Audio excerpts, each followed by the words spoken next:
pourra aller aux élections avec cette LEPI. Et cela fait l'objet donc des discussions au niveau de la plateforme, au niveau du dialogue, donc les travaux préparatoires du dialogue. Aujourd'hui, la question c'est de savoir vraiment est-ce qu'on ira aux élections avec la LEPI selon vous et qu'est-ce qu'il en est réellement lors des travaux préparatoires du comité.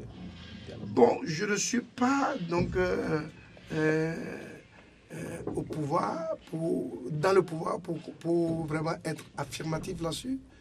Mais je crois que la Cour constitutionnelle a dit que sans les pays, il n'y aura pas d'élection et que cette assertion tient de moins en moins.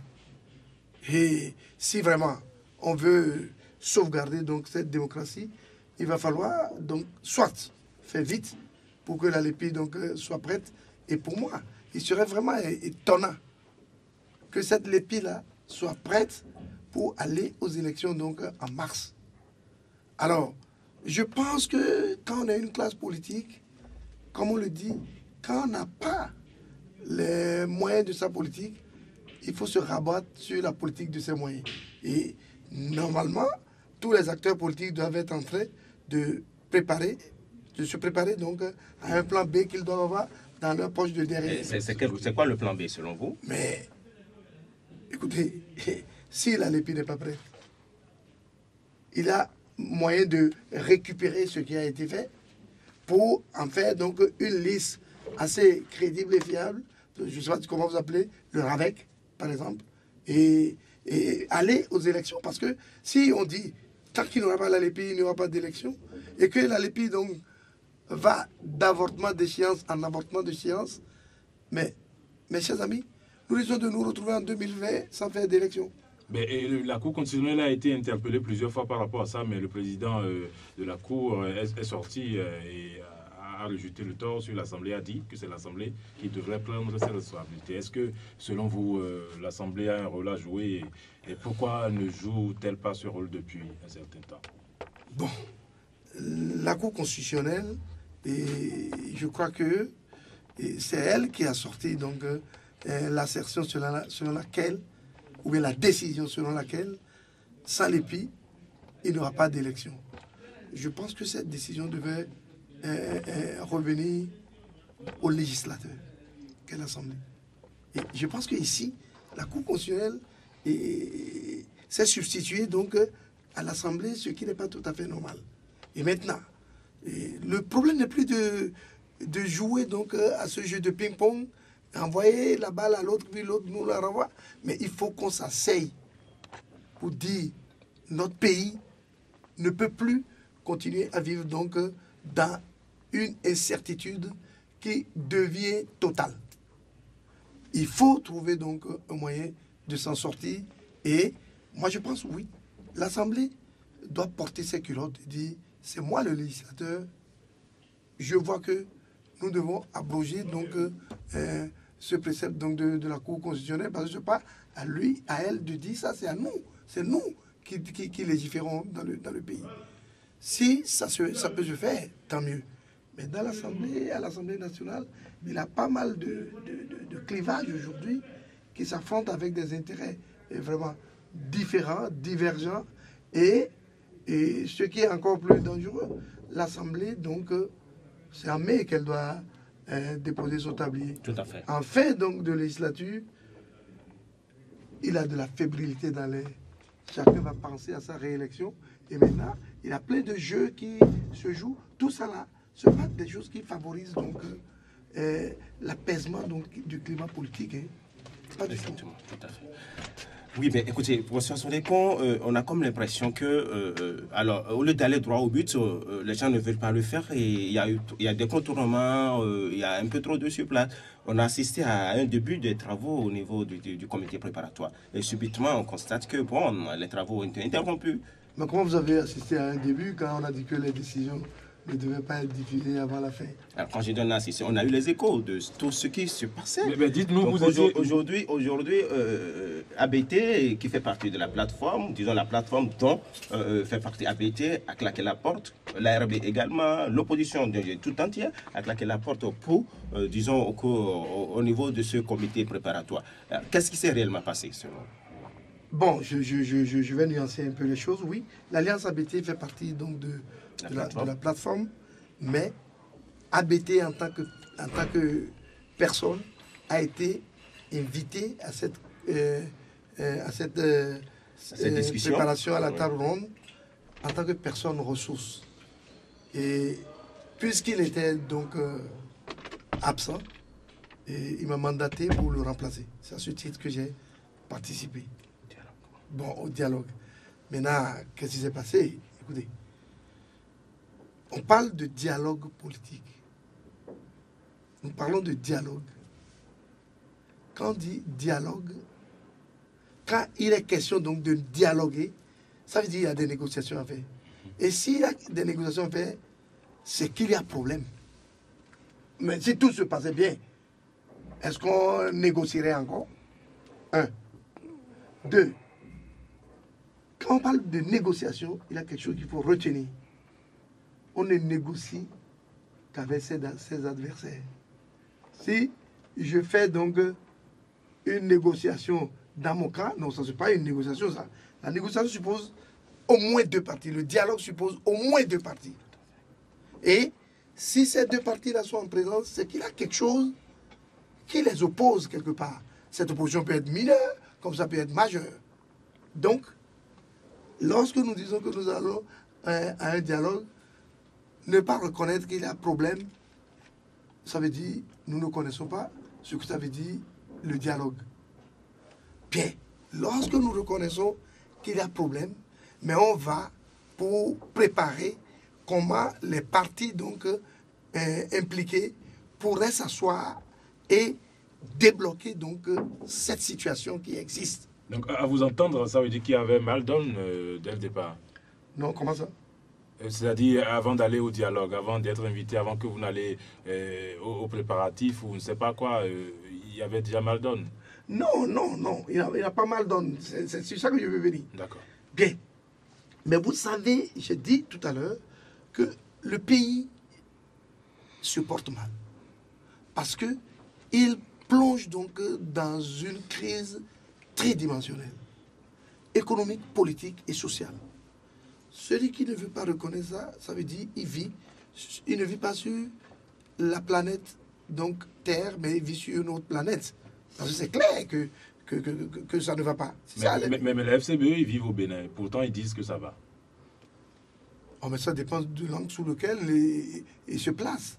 Mais si ça allait, est-ce qu'on convoquerait donc un dialogue? Non, non, non. Ça là, il faut qu'on se dise la vérité. Ça fait un. Deuxièmement, et égard donc à cette situation de crise qui existe dans le pays, vous voyez que les partis donc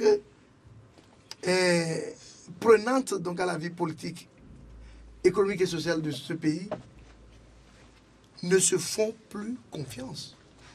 Et ça s'est manifesté tout le long donc de cette assise. Il y a de la suspicion, il y a de méfiance, il y a de manque de confiance. Écoutez, tout ça là ne pourra se gérer que lorsque les partis sont d'accord à aller à des compromis, aller à un consensus. Ici, si on dit que les partis vont aller au vote, mais on n'aurait pas contribué du tout à cicatriser cette blessure béante-là, mais au consensus. Et pour avoir ce consensus, il faut négocier et rapprocher les positions. Moi, je pense que c'est sur cette base que on est parti. Deuxième chose, et le ministre, donc, le MCRI, et moi, je ne suis pas quelqu'un qui crache sur ce qui est bon. Ce ministre, moi, je lui tire chapeau pour avoir eu le courage donc de faire asseoir autour d'une même table les parties prenantes donc à ce dialogue-là et avoir joué donc son rôle. Parce que je dirais qu'il a été impeccable. Donc vous tirez chapeau au gouvernement? Non, non, non, je tire chapeau au ministre. Puisqu'il appartient au gouvernement. Non. Le ministre en tant que personne. Mais il a été soumis à trop de pression. à mon avis. Et c'est dommage, bon, la fonction ministérielle l'impose, mais j'aurais aimé qu'on lui laisse les coudées franches pour diriger ces assises. Et peut-être les résultats auraient été autres, parce qu'il a eu une bonne initiative de convoquer des personnes à titre de personnes ressources. Et ceux-là, croyez-moi, au cours de ces assises-là, ont joué un grand rôle pour toujours amener les partis prenantes leur position. à poser la balle à terre. Malgré ça, c'est malheureux de le constater. Les choses, nous étions arrivés à la fin déjà du processus, quasiment, quand ça a capoté. Je ne dis pas que ça a capoté. Mais vous étiez arrivé à la fin du processus. Les auditeurs veulent savoir, arrivé à la fin, dites-nous ce que vous mettez dans alors, à la vous fin. êtes entendu sur quoi? Alors, voilà, du début des travaux préparatoires. On s'est entendu sur l'objectif global du dialogue. Vous voulez, je vais vous lire l'objectif global. Préserver la paix et les acquis démocratiques de la conférence des forces vives de la nation de février 90 par la décrispation du climat sociopolitique et la réalisation de consensus au sein de la classe politique pour l'organisation des élections communales, municipales et locales dans les meilleurs délais et avant celle des législatives prévues pour avril 2015 à bonne date. Si l'objectif global est comme ça, mes chers amis, ce n'est pas seulement pour l'organisation des élections qu'on s'est assis là, décrisper le climat, mais c'est plus que ça. Donc, on sent que tous les Béninois donc, sont crispés. Et à l'heure où nous sommes en train de parler, le peuple est en train de souffrir atrocement dans sa chair et dans sa peau. Je pense que lorsqu'on va s'asseoir, c'est ça qu'il faut toujours avoir présent à l'esprit.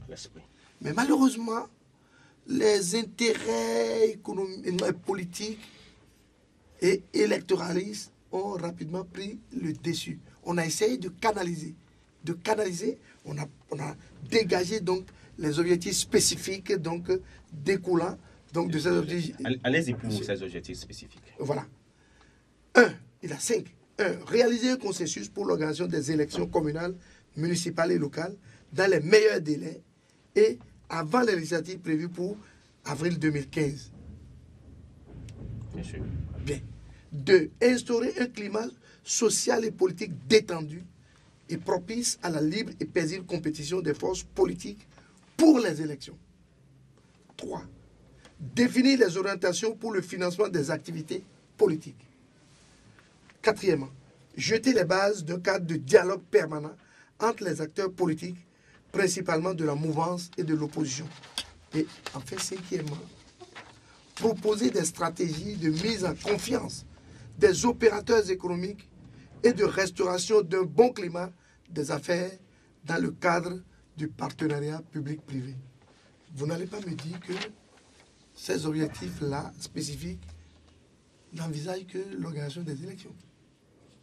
On est d'accord? Oui, ça va bien au-delà. Ça va bien au-delà. C'est là même notre inquiétude. Vous êtes parti dans le cadre de trouver un chemin, de tracer un chemin pour aller aux élections, mais on se rend compte que parmi les objectifs... Non, pas de tracer. On s'est retrouvé dans un cadre de préparation du dialogue politique. C'est pas seulement mais si vous êtes les mêmes à dire qu'il n'y a plus assez de temps pour organiser les élections, oui, et que vous mettez dans ces objectifs spécifiques d'autres points qui forcément vont nous faire perdre le temps, est-ce que vous ne voyez pas que c'est... Ah mais l'objectif spécifique, c'est les élections. Bien sûr. Et les autres suivent. Oui. Mais écoutez, si on parle de dialogue politique, là, ça veut dire on est venu seulement pour voir comment on va organiser les élections. Alors, allons-y avec l'objectif spécifique numéro 1. Oui. Alors, là, qu'est-ce que vous avez arrêté? Sur quoi vous êtes entendu? Sur quoi, alors, il y a eu des divergences? Non, il n'y a pas eu de divergence sur cet objectif. Alors, nous autres, là, oui, notre assise, c'est préparer donc le dialogue. Tout à fait. Ce n'est pas de faire le dialogue. Donc, nous avons émis les objectifs spécifiques qui découlent de cet objectif global. C'est ça.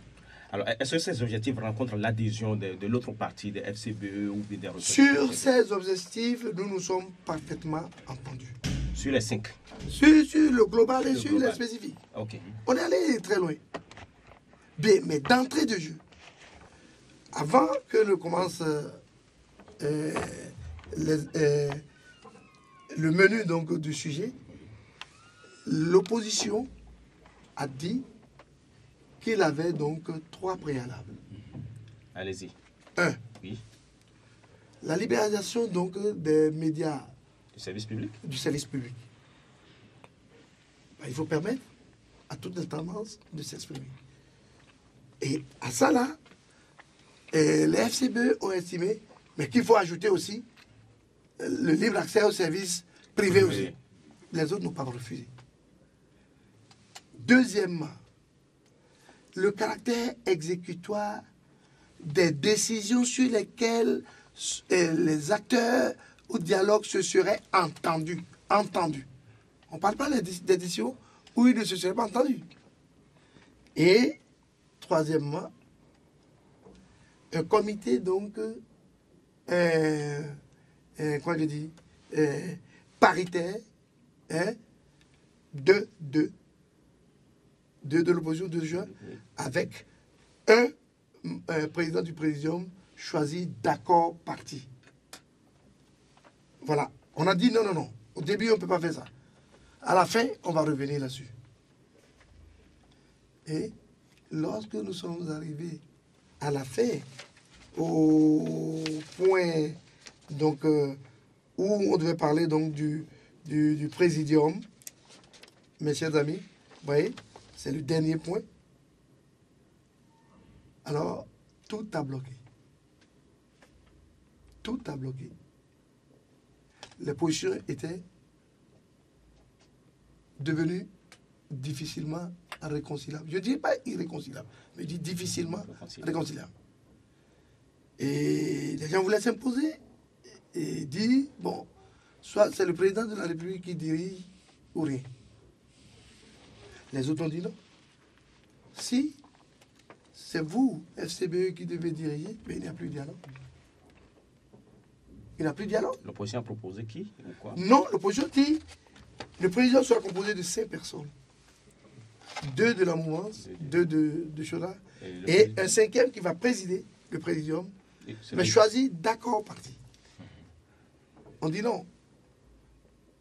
Mais écoutez, vous n'avez jamais vu un dialogue? Ça, sur ça, moi je ne suis pas du tout d'accord avec les FCBE. Je dis, mais quand on va à un dialogue là, on veut réaliser des compromis. Tout à fait. Et pour réaliser des compromis, il faut prendre des acteurs assez neutres pour arbitrer le déroulement du dialogue. Pour faciliter les choses, bien Oui. sûr. Mais si un camp doit présider, mais ce camp est à la fois jugé parti, il y a conflit d'intérêts. Et que moi, j'ai présidé donc des dialogues, mais c'est toujours en tant que personne neutre. On ne peut pas accepter ça. Et que, en la matière, mes chers amis, nous avons un précédent qui nous a permis de réaliser c'est-à-dire le consensus le plus fort et le plus inébranlable de l'histoire de notre pays depuis les indépendances. C'est la conférence nationale. Le 90. Oui. Est-ce que c'est le président Mathieu Kérékou qui l'a dirigé? Mais est-ce que les FCB vous ont-ils dit que c'est le président Yaïbo? Oui, c'est ce qu'ils nous ont soumis, c'est ça. Ah. Est-ce que c'est le président Mathieu Kérékou qui l'a dirigé? Mais non. Est-ce à dire que les deux partis ne peuvent pas s'entendre sur la personne Non, mais ils ne se sont pas entendus sur le principe de 2 et 1, donc d'accord parti. Et les autres disent non. Étant donné que le président est président de la République, c'est lui qui va diriger. Moi, je pense que c'est mal. Le président, là, c'est lui le chef de l'État. Et personne ne peut lui dénier donc, ce droit-là jusqu'à la fin de son mandat. Du moins, pas nous à l'Alliance ABD. Nous ne sommes pas pour ça. Nous ne sommes pas de cette tendance. Mais, son principal rôle en tant que chef de l'État, c'est d'ouvrir ce dialogue et de le clôturer. Comme le président Mathieu Kérékou a fait lors de la conférence nationale. Et il va assister comme personne donc qu'on devrait consulter au même titre que tous les anciens présidents, parce qu'il a tous les anciens présidents et le président actuel. Je ne sais pas. Ils seront invités, naturellement. Hein? Oui, oui, qui seront invités, qui vont assister en tant que personne de recours. Quand ça va trop, il y a trop d'achoppement, on va recourir à eux. Mais je ne vois pas. Oui, mais professeur Zonekon, sur la question, vous auriez souhaité que ce soit quelqu'un issu d'un groupe, disons, du clergé ou de la tendance religieuse ou bien... Non, ça là, on ne sait pas encore. On n'a pas encore statué là-dessus. Et ce n'est pas à nous de le faire. C'est au dialogue même que ça sera fait. Nous préparons le dialogue, mais nous ne décidons pas. Mais sans le dire, on sent que c'est ce à quoi vous allez aboutir, puisque vous avez donné l'exemple de la conférence nationale qui a été présidée par M. de Souza. Oui, mais on n'a pas dit la personne doit être du clergé ou bien donc de l'islam ou bien de... Mais quand vous parlez de quelqu'un de neutre aujourd'hui, il viendra d'où? Quelqu'un de neutre. Par exemple, des gens ont proposé un professeur d'université, donc reconnu donc pour ses compétences, pour son intégrité. Ça peut aller. C'est qui celui-là? Non. On a dit un professeur ils ont fait d'université. On n'a pas dit un nom. Le portrait robot. Le portrait robot, voilà. Donc, jusque-là, on ne peut pas dire que ce n'est pas faisable. Et de telles gens au Bénin existent. Bien sûr. C'est pas ça qui nous manque. Et si on doit aller vraiment vers un accord, un consensus veut dire, dans une certaine mesure, une paix des braves. Bien sûr. Lorsqu'on veut aller à la paix des braves, mais il faut se préparer psychologiquement à la chose. Mais quand nous venons sur la table, comme les deux parties l'ont fait, avec beaucoup de méfiance, de suspicion, de choses là, et ça c'est pas bien. Et quelque chose que je déplore. Oui. Et moi je suis d'une culture beaucoup plus nord-américaine que béninoise aujourd'hui ou bien française. Mais le trop de bavardage ne conduit pas à de bons résultats. Et ce qui, regardez, du 22 au 2, on s'est assis, on discute. Pour moi, c'est impensable que pour intervenir, des gens interviennent pendant 45 minutes, 1 heure. Mais des gens d'un seul temps. De tous les cas. Et ce que nous n'arrivons pas à comprendre, le temps, c'est de l'argent. Et si on peut mettre en facteur toutes les répétitions qu'ils font là, on économiserait énormément de temps. Et il faut que les Béninois apprennent à économiser du temps aujourd'hui. C'est vrai. C'est vrai pour tout le monde. Et ça là, qu'on le veuille ou non, ça conduit donc dans le dilatoire. Si on doit faire des élections en mars, objectif spécifique numéro 1, on doit faire des élections en mars, et que nous sommes en janvier, et puis on doit convoquer encore une conférence politique. Et puis nous prenons tout le temps pour bavarder, pour préparer ça là pendant, donc, quoi il veut dire, 11 jours. Mes chers amis. Alors, parce que vous voulez dire là qu'il y a eu plus de dilatoire que du concret? Il y a eu trop de dilatoire. À mon avis. À qui la faute?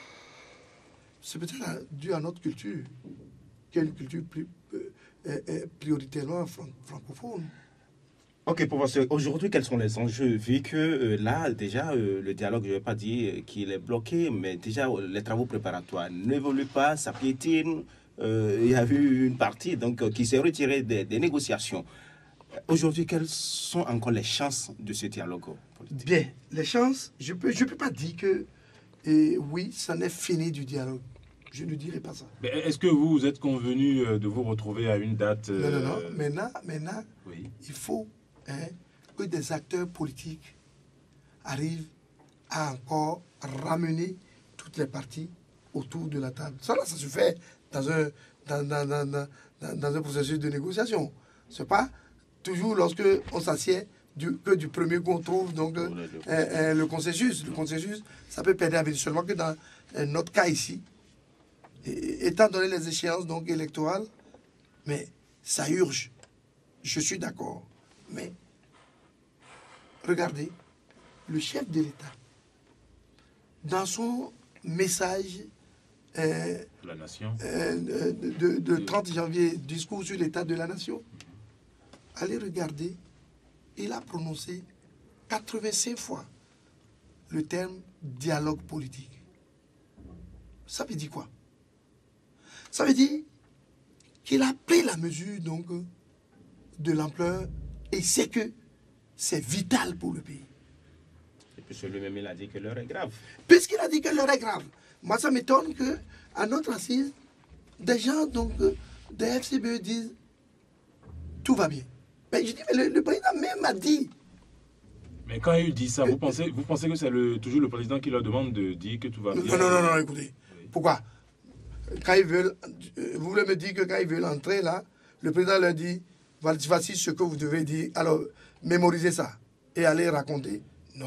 Bon, ça a été dit dans ce pays où des gens pensaient que c'est le chef de l'État qui... Moi, je n'irai pas jusqu'à dire ça. D'accord. Je n'irai pas jusqu'à dire ça, puisque ce que le chef de l'État a dit, Urbi et Orbi, donc à l'Assemblée. Lui-même, il dit, l'heure est grave. Mais comment je vais dire encore que c'est lui qui leur a dit que l'heure n'est plus grave? Je suis très mal placé pour dire une telle chose. Parce que ce n'est pas ce que lui, il a dit. Parce que son discours manque de sincérité aussi, monsieur Azodekon. Mais si je vais accuser donc, le premier personnage du pays de manque de sincérité, alors qu'est-ce qu'il reste encore de l'entourage? Moi, je vais pas aussi vite en besoin que ça. Mais il a martelé 85 fois. Le chef de l'État, c'est quand même une personnalité, première personnalité de ce pays. Et c'est lui qui a le fardeau de la preuve. Parce que, écoutez-moi, si la décrispation ne se fait pas, si les élections ne se font pas, on ne va pas dire c'est la plateforme. On ne va pas dire c'est FCBE, on va dire c'est le président de la République. Donc, il connaît sa responsabilité. Et c'est pourquoi il martèle. Et je dis, à partir de là, il est capable donc d'appeler ses troupes pour dire Balater, moi, je reconvoque encore les gens autour de la table. Je suis d'accord pour les préalables. Parce que ces préalables, en rien n'altèrent donc la bonne marche du dialogue. Regardez, à la conférence nationale ici, on a dit les décisions de la conférence sont souveraines et exécutoires. Tout à fait. Mais on n'a pas dit toutes les décisions sur lesquelles tout le monde s'est entendu. Non. Mais là, ici, on dit celles sur lesquelles on s'est entendu. Oui. Mais quand même. Mais dans les préalables, là, on a entendu l'honorable Lazare Ruyter parler du retrait Ah oui, le retrait donc excusez-moi, le retrait donc du projet donc de révision de la Constitution. En quoi ça gêne la plateforme? Bon, la plateforme ne peut pas être gênée outre mesure, mais vous savez tout ce que ça crée comme crispation dans le pays. Ce dépôt donc le dépôt de ce projet de loi à l'Assemblée. Alors, si ça fâche, si ça fait mal, le chef de l'État, il est en fin donc de règne. Je dis, je vais faire votre bonheur. Vous dites, ça, ce n'est pas mon bonheur. Ok? Je laisse. Si c'est ça qui dérange, je laisse. Mais les FCBE disent que c'est plutôt aux députés de dire que ça ne fait pas leur bonheur de demander le retrait et de rejeter, pur et simple. C'est ce que le discours de M. Azatasso vendredi... Si c'est au FCBE de le faire, si c'est au FCBE, si c'est par exemple à l'Assemblée oui, de le faire, mais en quoi ça dérange à nous, comité préparatoire, en quoi ça nous dérange de l'accepter? D'accepter de proposer ça au dialogue. Parce que nous ne faisons que des propositions. Nous sommes en train de préparer. En quoi?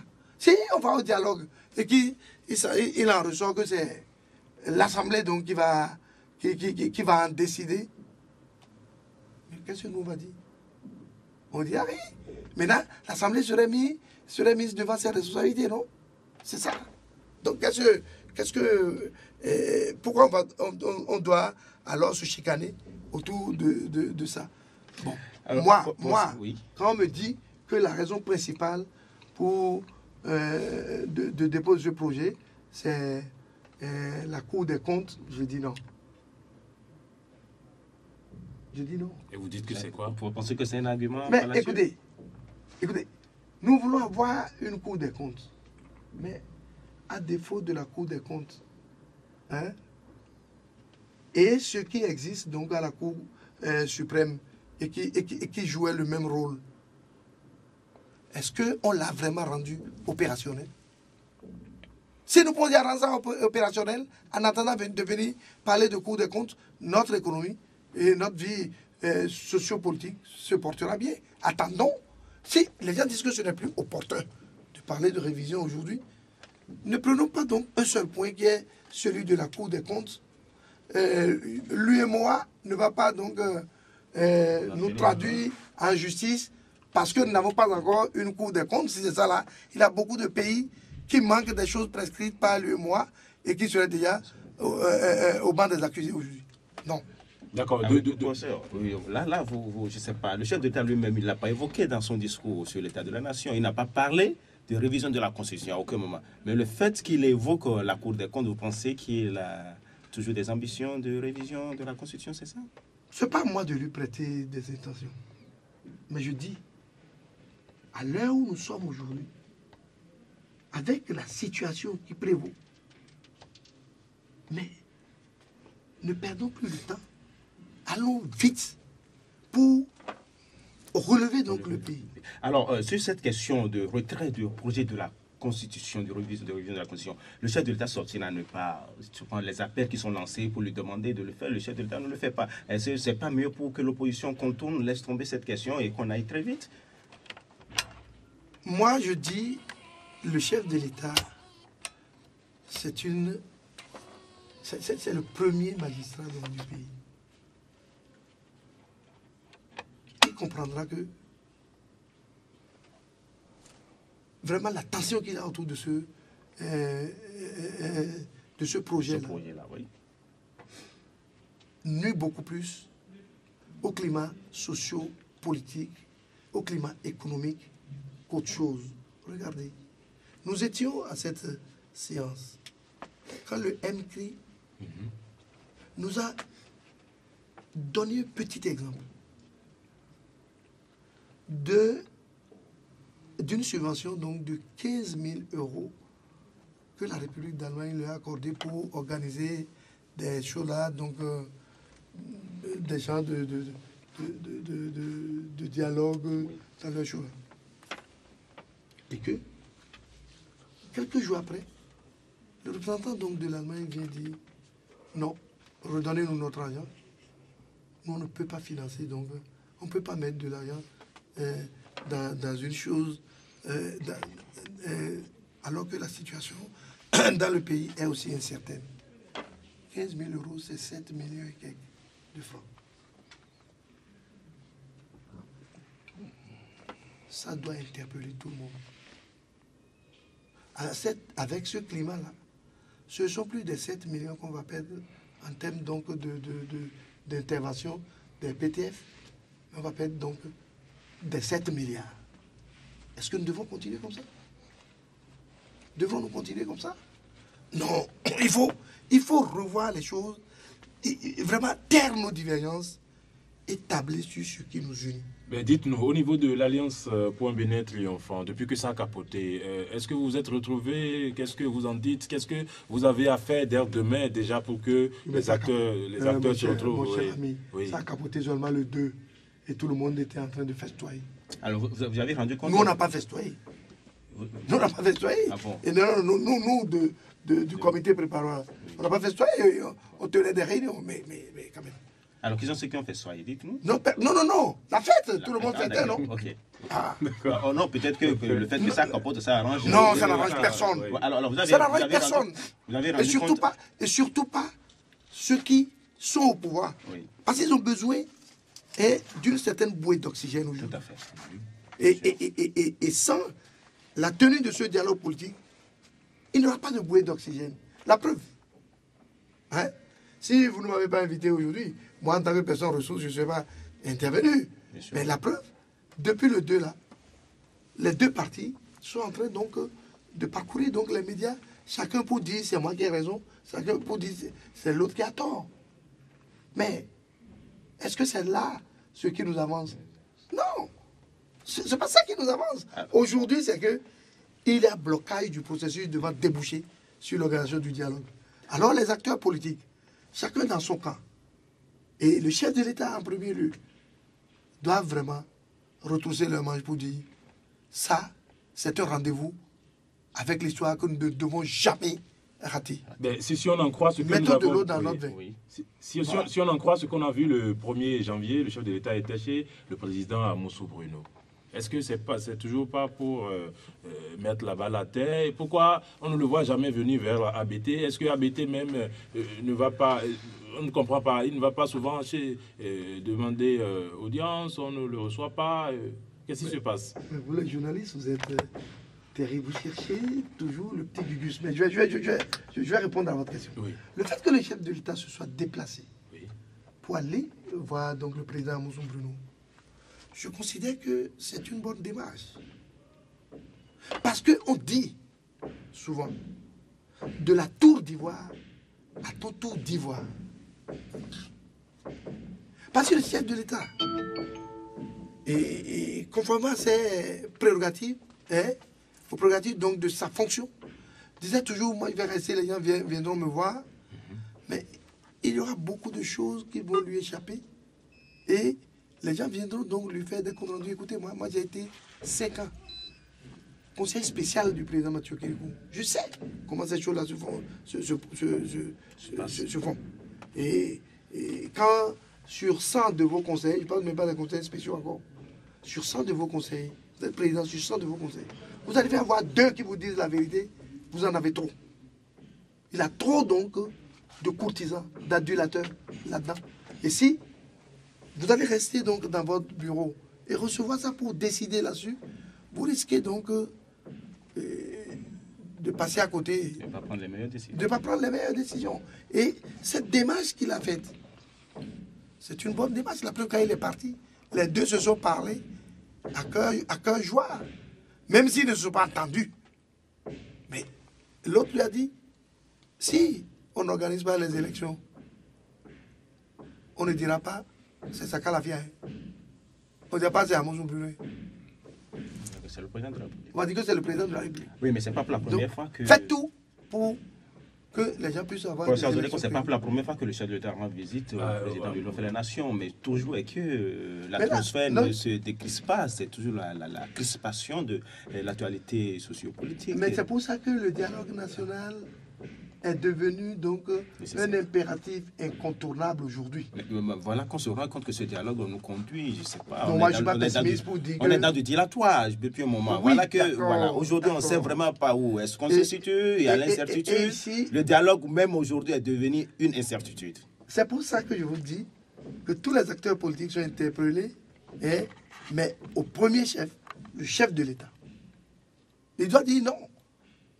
Pour moi, là, il faut que ce dialogue se réalise pour que je puisse vraiment me consacrer dans la paix, la sérénité, la quiétude aux fonctions qui sont les miennes pour l'année qui me reste.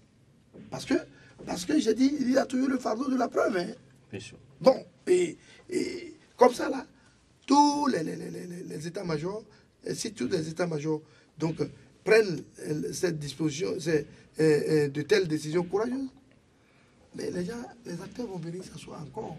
Oui, écoutez, si au cours d'un dialogue, à un point où ça chope, une partie décide donc de partir, ce n'est pas encore dit la fin.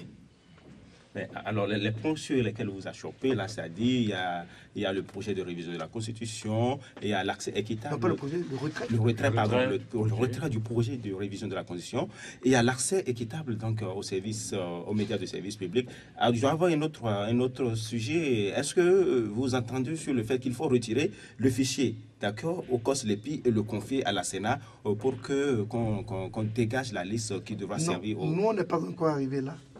C'est au dialogue d'arriver là, comme décision. Ça fait partie des préoccupations. Mais ça fait partie des préoccupations, bien sûr. Bien sûr, parce qu'avec 4 échéances à avorter, mais comment voulez-vous qu'on dise, ah non, la 5e sera la vraie?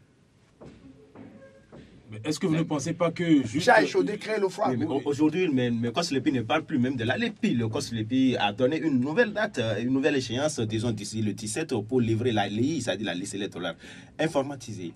Est-ce que là, de plus en plus, on peut espérer... Les surprises sont toujours possibles. Mais dans des situations de tension aussi élevées, les surprises ne sont pas donc légion. Donc, écoutez, je viens de dire, chat échaudé crée le froid. Si une fois, 2 fois, 3 fois, 4 fois, ça a été raté, comment voulez-vous que je dise la 5e fois sera la bonne? C'est que vous ne donnez plus de crédit au COSLEPI, c'est ça? Pas du tout. Mais un tout petit peu. Je m'interroge sur le travail du COSLEPI et ça, c'est tout à fait normal. Maintenant, vous dites, j'ai oublié une partie de votre question. Oui. Mais pourquoi donc le président ABT ne demande reçoit jamais le chef pas de l'État d'audience chez lui, voilà. et que le chef de l'État Ne va pas, ne non va plus pas chez lui, oui. Bien. Je suis mal placé pour prétendre connaître l'agenda du chef de l'État. Bon, il rencontre les acteurs politiques comme il veut et quand il veut. Deuxième chose, le président ABT n'a jamais rejeté quelque invitation que ce soit. La preuve, quand on nous a dit, quand on l'a invité en tant que personne ressource à la préparation donc à ce dialogue, malgré son absence, il s'est fait représenter. Et il n'en a jamais demandé non plus. Demandez quoi? Une audience? Mais écoutez, demander une audience, est-ce que c'est ça qui est important? Mais tout le monde, y compris le chef de l'État, sait que c'est un acteur politique majeur. Mais pourquoi on ne l'a jamais invité? Pour entendre ses points de vue sur les problèmes brûlants de la nation. Ça là, à l'heure où nous parlons de consensus, Oui. le consensus marche beaucoup plus avec la démarche inclusive qu'avec la démarche exclusive. Nous autres, on ne nous a jamais invités quelque part qu'on ait refusé. Et quand nous allons dire aussi nos positions, ce en quoi nous sommes convaincus, mais jamais pour transiger avec nos convictions. Oh non. La preuve, quand moi j'ai représenté le président ABT et les gens ont claqué la porte. Je me suis fait un devoir d'aller chercher les autres de venir pour dire vraiment les préalables que les gens ont fixés ici. Un, pour la libéralisation des médias. Je dis, mais vous, FCB, vous aviez même ajouté que ce n'est pas seulement médias publics, mais médias privés aussi. Deuxièmement, pour le caractère exécutoire des décisions sur lesquelles on se serait entendu, les gens n'ont jamais dit les décisions sur lesquelles on se serait dit, sur lesquelles on se serait... Mais si on s'entend, on dit, on veut aller au dialogue. Nous allons au dialogue, nous entendons sur quelque chose. Immédiatement, il faut que cela soit mis en exécution. C'est ce qui s'est passé à la conférence nationale des forces vives. Et quand le camp, regardez bien, le président Mathieu Kérékou, c'est un homme qu'on ne pourra jamais oublier. Quand certains membres de son camp disaient il ne faut jamais accepter ça, il est venu avec son discours et il dit j'accepte que toutes les décisions seront exécutoires. Ce n'est pas l'hymne national qui a tonné. Donc vous attendez la même chose du chef de l'État? Le chef de l'État doit poser un acte fort et s'inscrire dans l'histoire comme ça. Alors, est-ce que vous êtes rassuré qu'il est, disons, il est engagé à accompagner ce dialogue réellement? Ça n'a pas été facile pour convoquer, disons, les gens, ça n'a pas été pour prendre l'initiative. Je ne dirais pas que ça n'a pas été Et vous avez facile. salué tout à l'heure, disons, l'entrepreneuriat du ministre. Mais oui, mais est-ce que sans le ministre, ce dialogue n'aurait pas été... Le ministre n'aurait pas eu le culot d'organiser à lui seul cette rencontre-là, s'il n'a pas, d'une manière ou d'une autre, l'aval de son patron. Donc, écoutez, ça fait un. Deuxièmement, je vous ai dit dans son discours sur l'état de la nation, 85 fois le mot dialogue social. Oui. Le dialogue politique, pardon. Oui. Vous voulez que j'aille dire que il n'en a pas envie? Ah oui, mais c'est vrai qu'il a exprimé le vœu de dialoguer avec les forces politiques, de dialoguer avec la société civile, de dialoguer avec toutes les couches. Non seulement il en a exprimé le vœu, hein, mais je dirais, c'est la situation donc qui l'y oblige. La preuve, il a dit que tous nos partenaires techniques et financiers nous observent et ne veulent pas donc travailler donc dans la trop grande incertitude. Ah bon, vous voulez? Et il a dit, et passe. Mais certains FCBE qui sont venus représenter les FCBE ne veulent pas reconnaître qu'on parle d'impasse. Je dis là, non, ça ne va pas. Il faut en parler. Puisque le premier magistrat même en parle.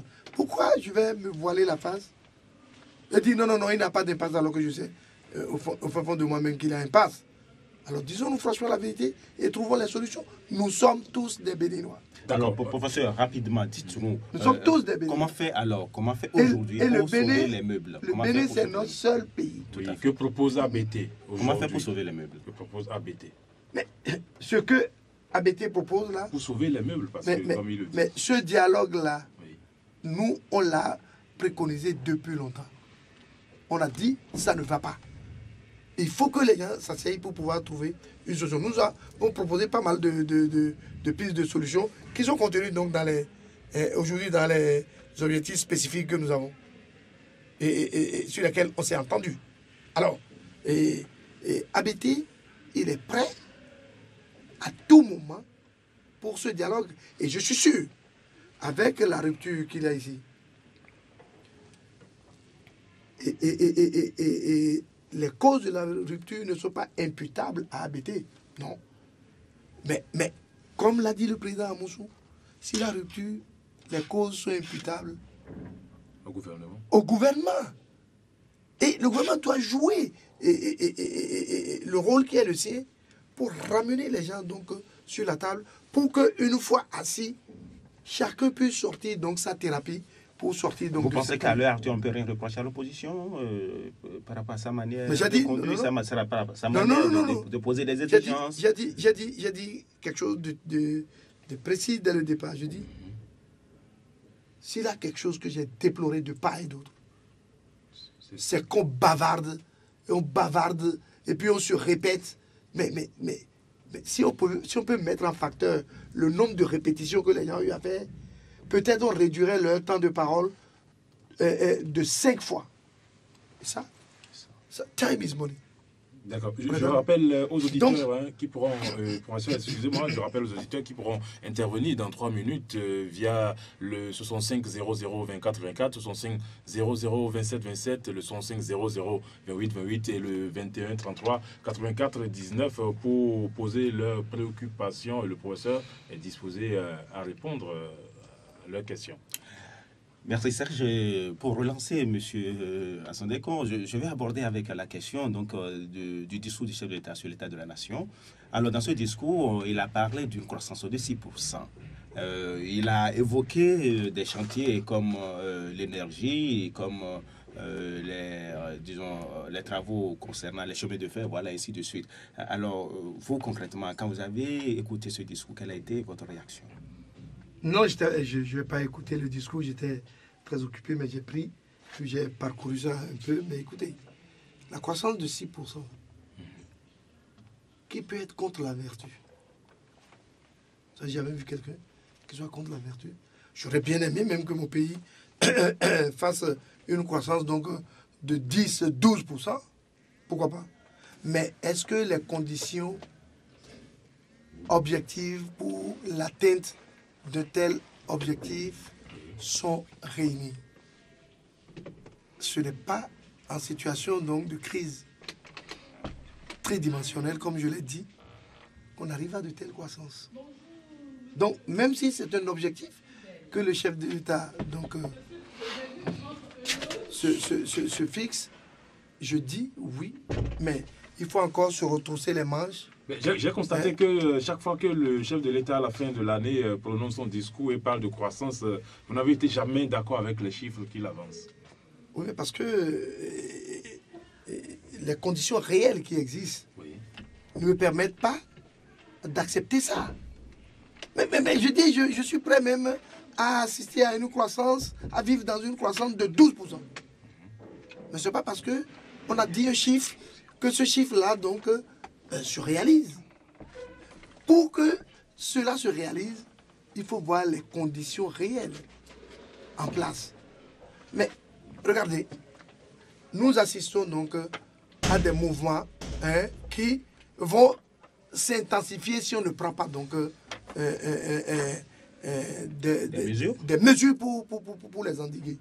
Pas des mesures répressives. Non. Il faut redonner confiance et espoir au peuple. Et il faut se mettre au travail.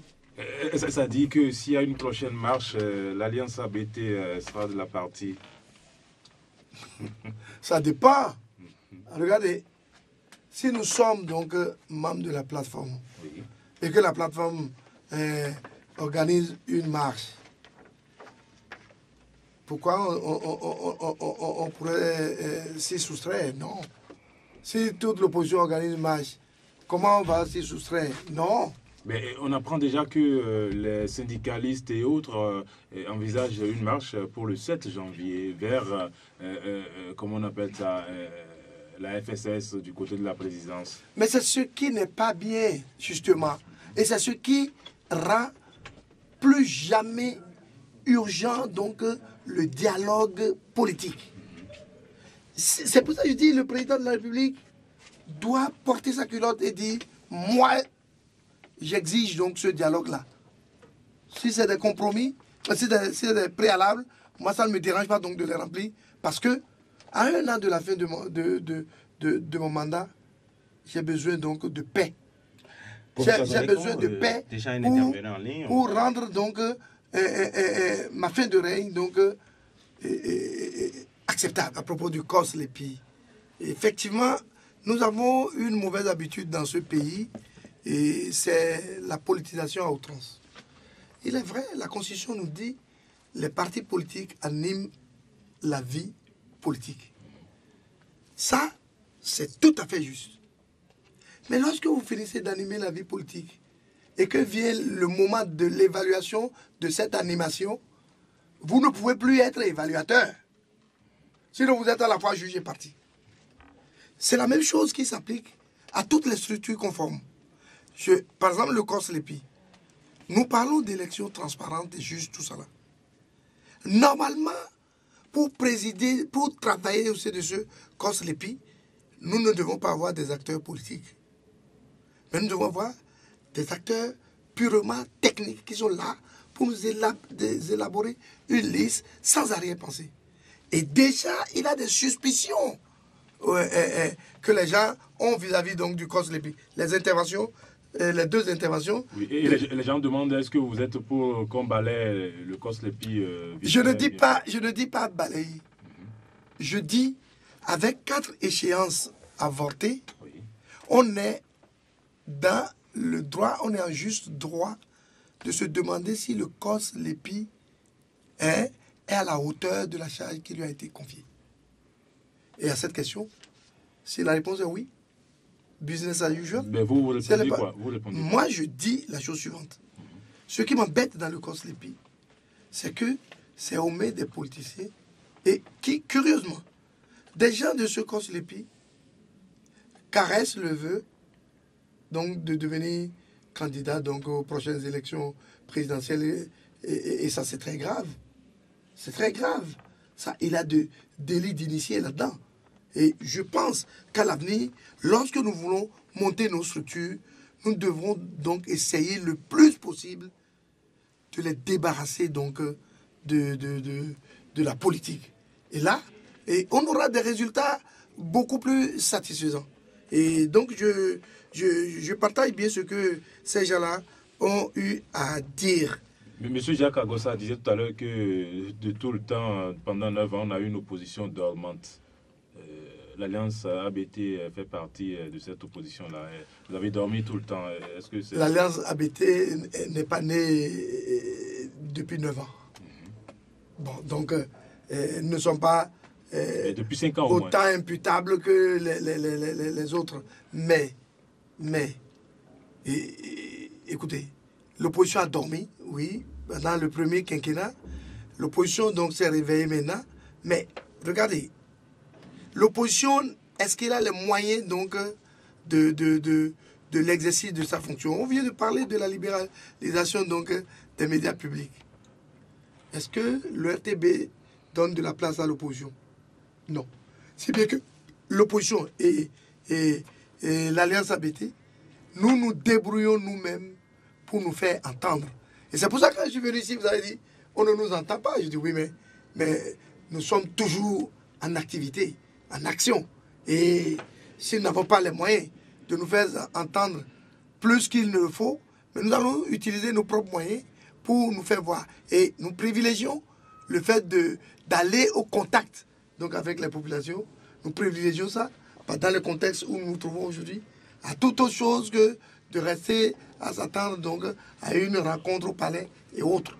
Non, donc vraiment, ça là, on ne peut pas dire, oui, l'opposition a sommeillé quelque temps, mais maintenant, elle s'est réveillée. D'accord. Et on doit saluer ça. Monsieur Léandre Amoussou vous demandait tout à l'heure si vous pensez qu'à la fin de ce dialogue-là, si le président Yahya Boni qui a toujours utilisé la ruse, est-ce que vous pensez qu'il pourrait, est-ce qu'il peut prendre cette décision-là au sérieux? Mais il a déjà dit quelque chose de très important, monsieur Amoussou. Oui. Il dit, avec la ruse, on ne peut pas diriger un pays. Donc vous êtes d'accord avec lui que le chef de l'État... Non, attendez. Et le conduire au succès. Donc, je ne pense pas qu'avec l'enjeu aujourd'hui, le chef de l'État puisse convoquer une conférence, donc un dialogue politique pour le plaisir de le faire. Non. Et même si M. Amoussou estime qu'il est rusé, et ça, je ne vais pas aller lui arracher donc, son opinion, mais il ne pourra pas donc, être rusé par rapport au résultat, puisque on prévoit donc un comité de suivi du pilotage, donc, ou bien de la mise en exécution des décisions donc, arrêtées au dialogue politique. Mais est-ce que la ruse dont il parle n'a pas déjà commencé à la séance préparatoire? Exactement, mais je vais ici. Et M. Edo, il dit, dans son discours sur l'état de la nation, le chef de l'État dit la situation est grave. Maintenant, M. Azatassou dit tout baigne dans l'huile. Écoutez, c'est deux discours différents. Hein? Et si c'est deux discours différents, qui nous devons croire? Le premier magistrat. Bien sûr. Et c'est ça ce que je vous disais. Attention, on dit de la tour d'ivoire à ton tour d'ivoire.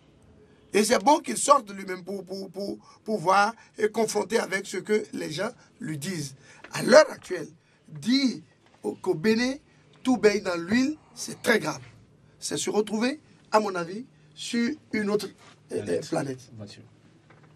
Allez-y pour les autres questions. Voilà. Bien. Il y a quelqu'un qui demande s'il faut, monsieur Chola-Topol, il demandait tantôt s'il fallait, est-ce que ça vaut la peine de donner une semaine encore au gouvernement en place? Oui, je dirais à monsieur Jonathan que je respecte parfaitement ce qu'il dit, mais lorsque nous disons de telles choses, c'est ça qui met le feu à la maison.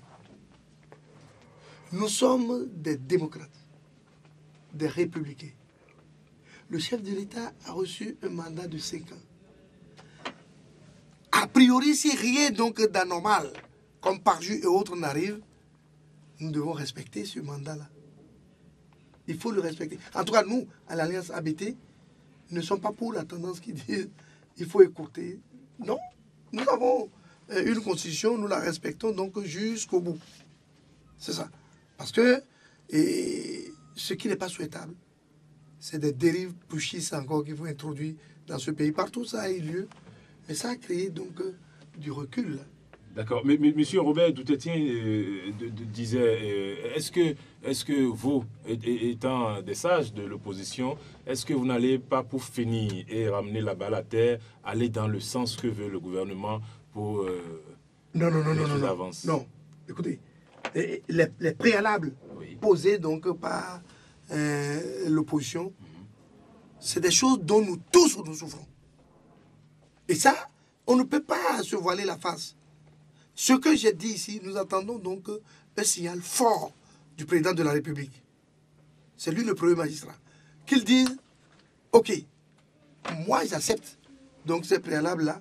Revenez tous à la table parce que le dialogue, c'est indispensable autant, c'est indispensable à l'opposition, mais plus encore au pouvoir. Celui qui a tout à y gagner, c'est le pouvoir. Donc vous n'allez pas accepter un tant soit peu ce que l'FCBE demande? Non, ce n'est pas l'FCBE qui demande quelque chose, maintenant c'est nous qui demandons.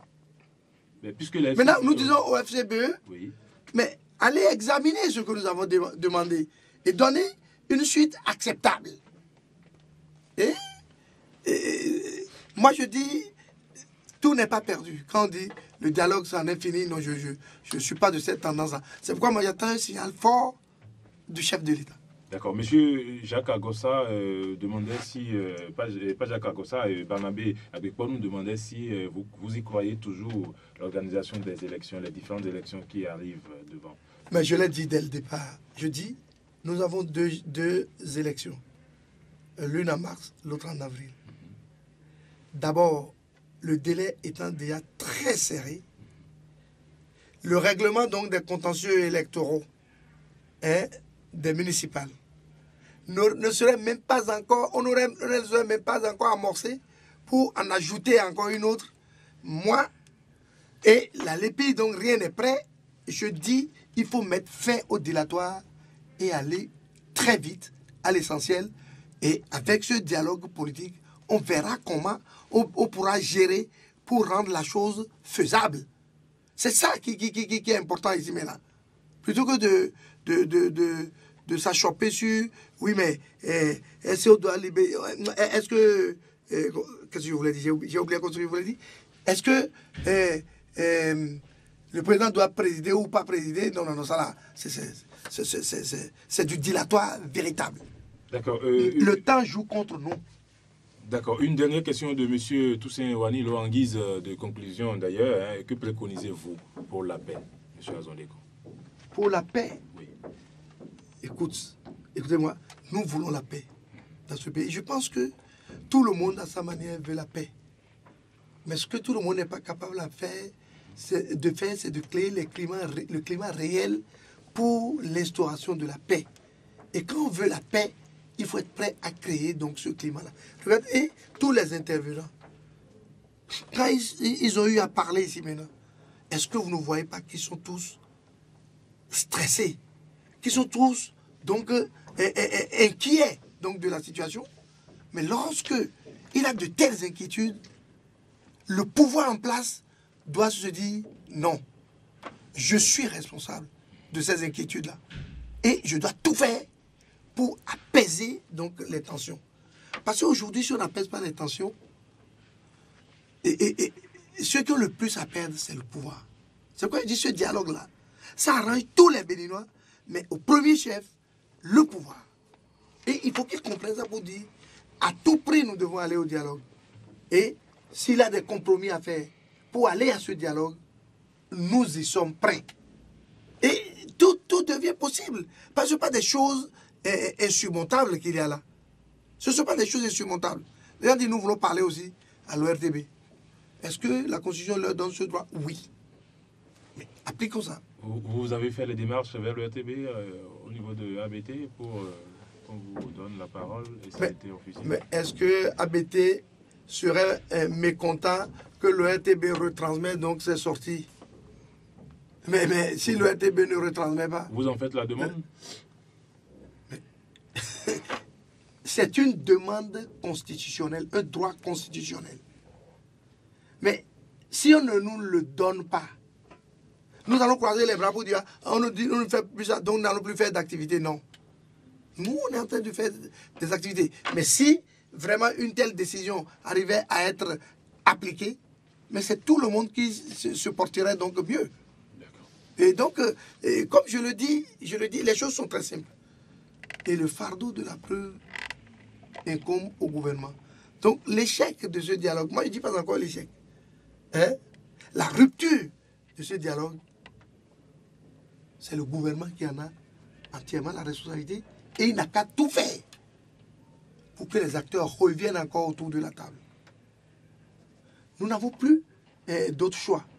Et comme le chef de l'État lui-même le dit, tous les partenaires techniques et financiers nous regardent et attendent que nous amoindrissions donc l'incertitude autour de la situation socio-politique et économique pour pouvoir encore nous aider. Et nous n'avons pas le droit donc de faillir à ça. Et je pense que le chef de l'État fera tout ce qu'il pourra faire pour que ce dialogue passe du rêve à la réalité. Merci beaucoup. Merci, professeur Azondekon. Le pays, disons, est plongé dans une crise tridimensionnelle, politique, économique et sociale, d'où la nécessité d'aller très vite au dialogue, a soutenu le professeur Sébastien Azondekon.